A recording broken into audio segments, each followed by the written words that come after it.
మీలో ఎంతమందికి చిన్న బజ్జీలు అదేనండి చల్ల పునుగులు ఈవినింగ్ స్నాక్స్లో తింటాం కదా వంటే ఇష్టం. ఈ రోజు పిల్లలకి ఈవినింగ్ స్నాక్స్లోకి అయితే అవే చేసి పెడుతున్నానండి. ఇవి నేను అప్పుడప్పుడు చేస్తూ ఉంటానన్నమాట.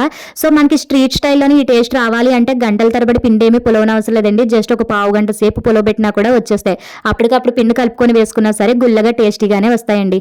దానికోసం ముందు ఒక కప్పు మైదా పిండికి ఒక అరకప్పు పుల్లటి పెరుగును తీసుకోండి. అలాగే రుచికి సరిపడగా ఉప్పు, కొద్దిగా వంట సోడా వేసి ఇలాగా కొద్దిగా వీడియోలో చూపిస్తున్న విధంగా వాటర్ వేసుకొని బాగా పైనుంచి కిందకి సౌండ్ చేస్తూ కొడుతూ నెంబర్ ఆఫ్ టైమ్స్ చేస్తూ అలాగే ఒక టైం ఉంటే ఒక పావు గంట సేపు పక్కన పెట్టేసుకొని లేకపోతే అప్పటికప్పుడు వేసేసుకున్నా పర్వాలేదు. డీప్ ఫ్రైకి సరిపడగా ఆయిల్ పెట్టుకొని చేయి బాగా కడుక్కొని ఆయిల్ కొద్దిగా మరిగిన తర్వాత ఆయిల్ కొద్దిగా మళ్ళీ ఈ పిండిలో వేసుకొని మళ్ళీ పైనుంచి కిందకి బాగా సౌండ్ చేస్తూ కొడుతూ అలాగే మీకు ఏ సైజులో కావాలితే అలాగా పెద్ద బొండాలు కూడా వేసేసుకోవచ్చండి.